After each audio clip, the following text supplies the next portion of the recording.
নমস্কার, ওঙ্কার বাংলায় আপনাদের সকলকে স্বাগত। এই মুহূর্তে আমি অপরূপা রয়েছে আপনাদের সাথে। চোখ রাখবো আজকের গুরুত্বপূর্ণ খবরের দিকে। ফুটপাতে দুধ গরম কাণ্ডের সামনে এলো শুভেন্দু এবং মমতার সংঘাত। কলকাতার সৌন্দর্যায়নের প্রশ্নে পুরমন্ত্রীর পদক্ষেপে বিজেপির অস্বস্তি কাটাতে সামনে এসে দাঁড়ালেন মুখ্যমন্ত্রী শুভেন্দু অধিকারী। কার্যত ফ্রন্ট ফুটে ব্যাট চালিয়ে বাউন্ডারি হাঁকালেন, বিরোধীদের তোপ জানিয়ে দিলেন ফুটপাতবাসীর দায়িত্ব তিনি নিচ্ছেন। একই সঙ্গে জানিয়ে দিলেন 34+ 15 বছর কোথায় ছিল বিরোধীদের মানবিকতা। সোমবার সোশ্যাল মিডিয়ার মাধ্যমে তৃণমূল সুপ্রিমো মমতা বন্দ্যোপাধ্যায় বলেছিলেন, ওই ফুটপাতবাসী চাইলে তাদের ব্যবস্থা করবে তৃণমূল। এরই মধ্যে মুখ্যমন্ত্রী জনতার দরবারে কোলের শিশুকে নিয়ে হাজির হন ওই ফুটপাতবাসী। ফুটপাতে দুধ গরম কাণ্ডের এখানেই কি পরিসমাপ্তি? বারুইপুর কিংবা হালি শহরের মতো ফ্রি স্কুল স্ট্রিটেও কি মমতার রাজনৈতিক কৌশল ব্যাকফুটে? আমরা এই নিয়ে আসবো আলোচনায়। তার আগে দেখে নিই জনতার দরবার থেকে বেরিয়ে গরম দুধ কাণ্ডে কি বললেন মুখ্যমন্ত্রী শুভেন্দু অধিকারী। অভিযোগ করেন যারা এই কবিতা ছড়া লিখছেন, বামপুরা বামপন্থীরা, তাদেরকে বলবো খোঁজ নেননি। 50 বছর ছিল, 34 বছর আপনারা এইসব লোকের খোঁজ নেননি। 15 বছর মমতা দেখলেন তো। সীতা দেবী এসে এখানে বলেছেন ভরসা মুখ্যমন্ত্রীকে করি, বিজেপিকে করি, মমতার চক্করে নেই।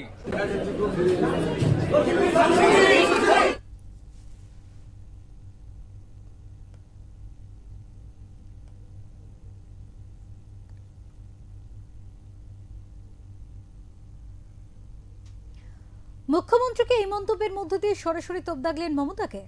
সোমবার সোশ্যাল মিডিয়ার মাধ্যমে কি বলেছিলেন তৃণমূল নেত্রী, শুনবো। দুধ ফোটাচ্ছে বাচ্চার জন্য, তার থাকার জায়গা নেই, সে অসহায়। অসহায় মানুষের থাকার ব্যবস্থা তো করুন। আমরা তো অনেক নাইট শেল্টার করেছিলাম, অনেক জায়গায় থাকার ব্যবস্থা আছে, বাচ্চাদের পড়ার ব্যবস্থা আছে।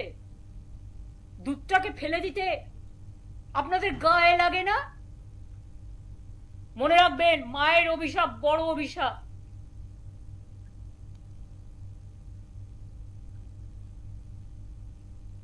চমকাচ্ছেন, ধমকাচ্ছেন। আমি এই পরিবারটার দায়িত্ব নিতে রাজি আছি। আমি বা আমার দলের সহকর্মীরা যদি এই পরিবারটি মনে করেন তার দুধ ফেলে দিয়ে তার আশ্রয় কেড়ে নিয়ে তাকে অসহায় করে দেবেন, আমাদেরই কোনো সহকর্মীর বাড়িতে আমি তাদের থাকা এবং বাচ্চাদের পড়াশুনো শেখার, তাদের খাবার ব্যবস্থা করে দেব, এইটুকু করতে পারি। মা দুধ ফোটাচ্ছে। আমরা আসবো এই মানবিকতার প্রশ্নে। সাম্প্রতিক আরো দুটি বিতর্কিত ইস্যু আমাদের সামনে এসেছিল। এক, বারুইপুরের গণধর্ষণ। দুই, হালির শহরে পুলিশি হেফাজতে তৃণমূল কর্মীর মৃত্যু। দুটোই ছিল মানবিক দিক। এক্ষেত্রেও আমরা দেখেছি রাজ্য জুড়ে রাজনৈতিক তরজা উঠেছিল তুঙ্গে, কিন্তু এই দুটি ক্ষেত্রে শুভেন্দু অধিকারীর ভূমিকায় ব্যাকফুটে চলে যায় তৃণমূল। প্রথমটায় অভিষেক বন্দ্যোপাধ্যায়, দ্বিতীয়টায় স্বয়ং মমতা বন্দ্যোপাধ্যায় হেনস্থার শিকার হন। বিজেপির তরফে যাকে বলা হয়েছিল জনরোষ। 3 নম্বর ইস্যু, ফ্রি স্কুল স্ট্রিটে ফুটপাথে দুধ গরম কাণ্ডের রাজনৈতিক দরজা। এখানেও ফ্রন্ট ফুটে খেললেন শুভেন্দু অধিকারী। আমরা এই বিষয়ে কথা বলবো ওঙ্কার বাংলার এডিটর ইন চিফ বিপ্লব দাসের সঙ্গে। দাদার কাছে আসবো আর প্রশ্ন নিয়ে আসবো, কেন বারবার উঠে আসছে মানবিকতার প্রশ্ন? এর মধ্যে কি রাজনৈতিক কৌশল কাজ করছে দাদা? হ্যাঁ, দেখো অপরূপা, গত শনিবার, রবিবার, সোমবার আর আজকে মঙ্গলবার, অর্থাৎ শনি, রবি, সোম, মঙ্গল, এই 4 দিনের ঘটনা প্রবাহ যদি আমরা দেখি, মানবিকতা কাকে বলে সেটা কিন্তু দেখিয়ে দিলেন বা বুঝিয়ে দিলেন রাজ্যের মুখ্যমন্ত্রী শুভেন্দু অধিকারী। তিনি দেখিয়ে দিলেন মানবিকতা কাকে বলে। তিনটি ঘটনা ঘটেছে, 3টি ক্ষেত্রেই মমতা বন্দ্যোপাধ্যায় ব্যাকফুটে, তার সঙ্গে দেখাই করতে চাননি কেউ। বারুইপুর টু যদি আজকে আমরা এই কলকাতার ফ্রি স্কুল স্ট্রিট দেখি, হালি শহর মাঝখানে রাখি, তাহলে দেখা যাচ্ছে তিনটি ক্ষেত্রেই প্রাক্তন মুখ্যমন্ত্রীর সঙ্গে কেউ দেখা করতেই চাননি, প্রাক্তন মুখ্যমন্ত্রীর কাছে কেউ যেতেই চাননি, বর্তমান মুখ্যমন্ত্রীর উপরেই ভরসা রেখেছেন তারা। অর্থাৎ যে বিজেপি প্রতিশ্রুতি দিয়েছিল এই পশ্চিমবঙ্গে যে ভরসা ইন ভয় আউট, সেটাই কিন্তু বাস্তবে করে দেখালো শুভেন্দু অধিকারী। আরেকটা জিনিস যেটা এই মমতা বন্দ্যোপাধ্যায় এই যে সোমবার দিন সমাজ মাধ্যমে বললেন না, দুধ ফেলে দিয়েছেন, তিনি একটা কথা বলেছেন, মায়ের অভিশাপ বড় অভিশাপ। সত্যি মমতা বন্দ্যোপাধ্যায় সঠিক কথা বলেছেন, এবং মমতা বন্দ্যোপাধ্যায়ের প্রতি তার বলা কথায় তার নিজের দিকেই কিন্তু ঘুরে গেছে। আমরা বলি না বন্দুকের নল কখনো নিজের দিকে ঘুরে যায়, এটাই ঘুরে গেছে, এটাই হচ্ছে পরিবর্তন হয়ে গেছে। ঠিক এই অভিশাপ, মায়ের অভিশাপ। কারণ তৃণমূল কংগ্রেস মা, মাটি, মানুষ এই তিনটে নাম দিয়ে ক্ষমতা এসেছিল 2011 সালে। তারপরে এই বাংলায় যে তোলাবাজি, এই বাংলায় যে অমানবিকতা, এই বাংলায় যে সিন্ডিকেট রাজ, এই বাংলায় যে চুরি জোচ্চুরি করেছে, এবং প্রতিটা ক্ষেত্রে ওই মায়ের অভিশাপ বড় অভিশাপ। আর ওই অভিশাপ লেগেছে বলে মমতা বন্দ্যোপাধ্যায় আজকে ওই হরিশ চ্যাটার্জি স্ট্রিটের বাড়িতে বসে সমাজ মাধ্যমে কথা বলতে হচ্ছে, রাস্তায় নামতে পারছেন না, রাস্তায় নামলেই তাকে চোর চোর চোর চোর শুনতে হবে। এটাই হচ্ছে মমতা বন্দ্যোপাধ্যায় হয়তো কোথাও এই কথাটা বলতে গিয়ে তার বন্দুকের নল নিজের দিকে ঘুরে গেছে।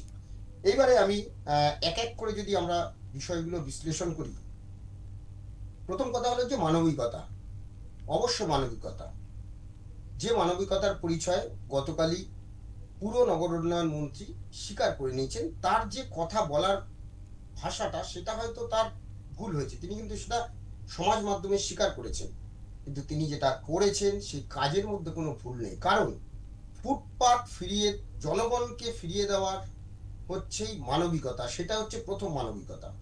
যে ফুটপাত দিয়ে স্কুলের বাচ্চা যাবে, যে ফুটপাত দিয়ে সাধারণ মানুষ হাঁটবে, যে ফুটপাত দিয়ে কোনো রকম নির্ঝঞ্ঝাট অর্থাৎ নিরাপদ ভাবে মানুষ হাঁটাচলা করবে, সেই ফুটপাতে শহরের সেই ফুটপাতকে সঠিকভাবে পরিষ্কার পরিচ্ছন্ন রাখতে হবে। এটাই হচ্ছে একজন দায়িত্বশীল মন্ত্রীর কাজ, এবং তিনি সেই কাজটা করতেই রাস্তায় নেমেছেন। হয়তো তিনি যে ভুলটা বা থ্রোয়িংটা করেছেন একটু জোরে চেঁচিয়ে বলেছেন, কারণ তিনি, এটা স্বাভাবিক, কারণ তিনি যখন রাস্তায় নেমেছেন একের পর এক জবরদখল দেখে নিশ্চয়ই তার হয়তো যে মানবিকতার যে ব্যাপারটি সেটি তখন হয়তো ভুলে গেছেন তিনি। তার আগেও আমরা দেখেছি ওই সময়টা, মানে যে সময়টা ঘটনাটা তিনি মানে হয়েছে, বা তিনি ওই দুধের বাচ্চা শিশুটির দুধ ফোটানোর বিষয়টি ঘটনাটি ঘটছিল, ঠিক তার আগে এই ফ্রি স্কুল স্ট্রিটে তার আগে যতগুলো জায়গা থেকে তিনি ওই জবরদখলকারীদের সরাচ্ছেন, প্রশ্নটা হলো তিনি যদি রাস্তায় না নামতেন তাহলে এই জবরদখল কিন্তু সরানো যেত না। দীর্ঘদিন ধরে তো মানুষকে অনুরোধ করা হচ্ছে, বলা হচ্ছে যে আপনারা ছেড়ে দিন, এবং এই মহিলার তো অন্য একটি জায়গা রয়েছে। এবং যেই মুহূর্তে এই বিষয়টি সামনে এলো, কেউ কিন্তু একটি প্যাকেট দুধ নিয়ে যায়নি ওই বাচ্চাটার জন্য, কিন্তু রাজনীতি করতে চলে গেছেন, প্রেস নিয়ে চলে গেছেন, সেখানে ওই মহিলাকে পাশে বসিয়ে করেছেন। তার বিনিময়ে কি হলো, আজকে সেই মহিলা বলছেন তাকে টাকার অর্থের লোভ দেখানো হয়েছিল। একজন অসহায় মহিলা তিনি বলছেন বর্তমান মুখ্যমন্ত্রীকে যে প্রাক্তন মুখ্যমন্ত্রী লোক পাঠিয়ে তিনি অর্থের লোভ দেখিয়েছেন এবং বিজেপি নিন্দা করতে বলেছেন। এটা কি মানবিকতা? মমতা বন্দ্যোপাধ্যায় এই মানবিকতার কি প্রশ্নে জবাব দেবেন? এটা কি মানবিকতা? মমতা বন্দ্যোপাধ্যায় কি জবাব দেবেন এই মানবিকতার? প্রশ্ন এখানেই। যদি এই মহিলা বর্তমান মুখ্যমন্ত্রী শুভেন্দু অধিকারীর কাছে গিয়ে এই কথা বলেছেন, এবং সেটা মুখ্যমন্ত্রী নিজে বলছেন, এখনো পর্যন্ত কিন্তু আমরা যখন এই প্রতিবেদন করছি তার কোনো প্রোটেস্ট কিন্তু আমরা দেখতে পারিনি। তাহলে কি সত্যি সত্যি ওই মহিলাকে কোনো প্রলোভন দেখিয়েছিল? গত 50 বছর ধরে এই বাংলা রাজত্ব করা, একদিকে কংগ্রেস, একদিকে বামেরা, এবং অন্যদিকে হচ্ছে তৃণমূল কংগ্রেস। 24 বছর কংগ্রেস 34 বছর বাম আর 15 বছর তৃণমূল কংগ্রেস, তারপরে রাজ্যে এবং কেন্দ্রে একই সরকার গঠিত হলো এই পশ্চিমবঙ্গে। তো প্রশ্নটা এখানেই, তাহলে যে কোনো বিষয়ে অর্থাৎ তৃণমূল কংগ্রেস ওই যে টাকা দিয়ে, সমস্ত কিছু টাকা দিয়ে ম্যানেজ করার ব্যাপারটা, সেটা কি কোথাও তাহলে কি এখনো সেই ব্যাপারটা ভুলে উঠতে পারেনি? নাহলে মুখ্যমন্ত্রীর কাছে বলছেন যে উনি লোক পাঠিয়ে বিজেপির নিন্দা করতে বলেছে, টাকা দিয়ে বিজেপির নিন্দা করতে বলেছে। এবং ওই মহিলা বলেছেন তিনি বিজেপি সরকারকে ভরসা করেন, ফলে তিনি অগ্নিমিত্রা পাল সম্পর্কেও তিনি কোনো রকম অভিযোগ তিনি করেননি।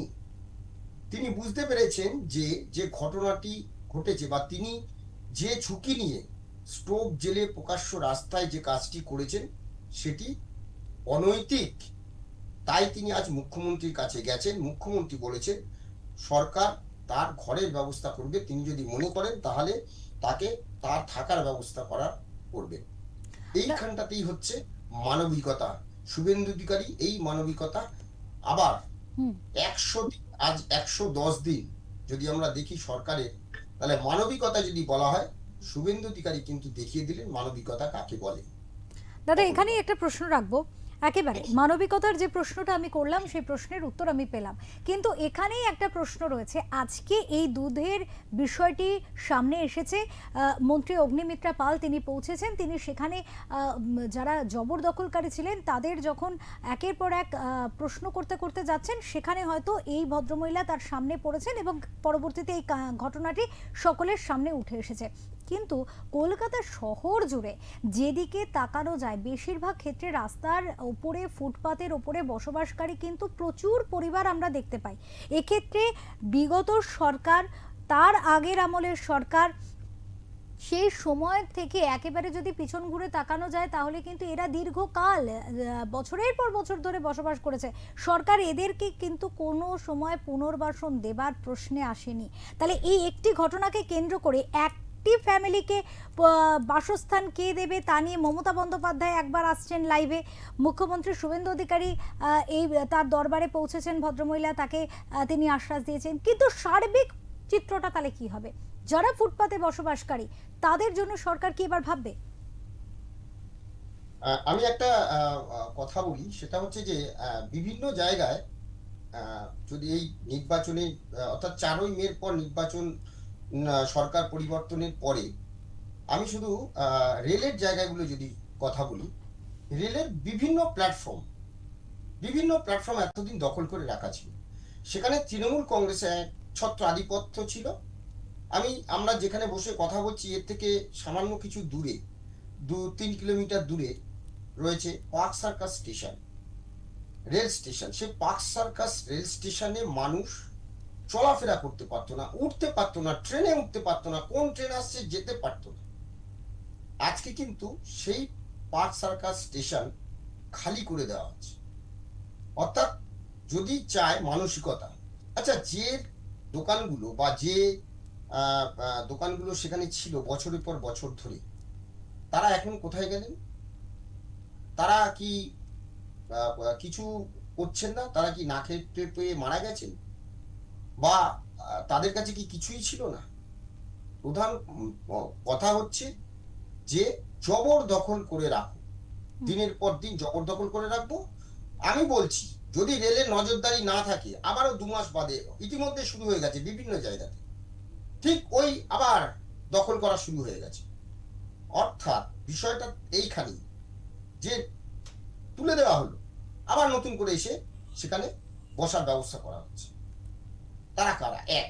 2 নম্বর হচ্ছে এই কলকাতা শহরে যত জায়গায় ফুটপাত দখল হয়েছে, আমি জবরদখলকারী গরিব মানুষের কথা বাদ দিচ্ছি, কিন্তু আমি যদি বলি হকারের কথা বলি, গত 15 বছর ধরে তো তোলাবাজি করা হয়েছে। অপারেশন সানশাইন করেছিল কারা? তাহলে সেই অপারেশন সানশাইন বামেদের আমলে হয়েছিল, তাই নিয়ে প্রচুর বিতর্ক হয়েছিল। তারপরে C2 হকার ইউনিয়ন হয়ে গেল এবং সেখানে একটা চাঁদা নেওয়া হতো। ওখানেও কিন্তু প্রকৃতভাবে মানে তোলাবাজিটা কিন্তু ওই জায়গা থেকেই এসেছে। তারপরে হয়ে গেল INTTUC, সব জায়গায় ঝান্ডা লেগে গেল। আর তারপর তো মানে প্রত্যেকটি রাস্তায় যে কাউন্সিলর সেখানকার এবং সেখানকার লোকাল যারা দাদা তোলাবাজ তাদের মাধ্যমে কাউন্সিলরের কাছে টাকা পৌঁছে।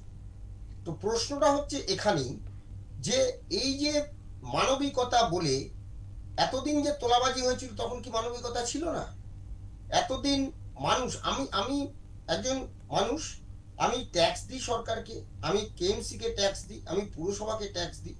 আমার অধিকার যে আমি স্বাচ্ছন্দ্যে চলাফেরা করব, ফুটপাত দিয়ে চলাফেরা করব নিরাপদে। কেন আমাকে যেখান থেকে যানবাহন চলাচল করছে ঝুঁকি নিয়ে আমাকে সেই রাস্তায় নামতে হবে? হুম তো সেই এই জায়গাটাতে তো সরকারের কোনো ভুল নেই। হুম এটা যেমন একদিকে, অন্যদিকে আমি যেটা মানবিকতা বলে যারা চিৎকার করছিলেন এতদিন ধরে তাদের সবাইকে তো শুভেন্দু অধিকারী ঘরে ঢুকিয়ে দিয়েছেন।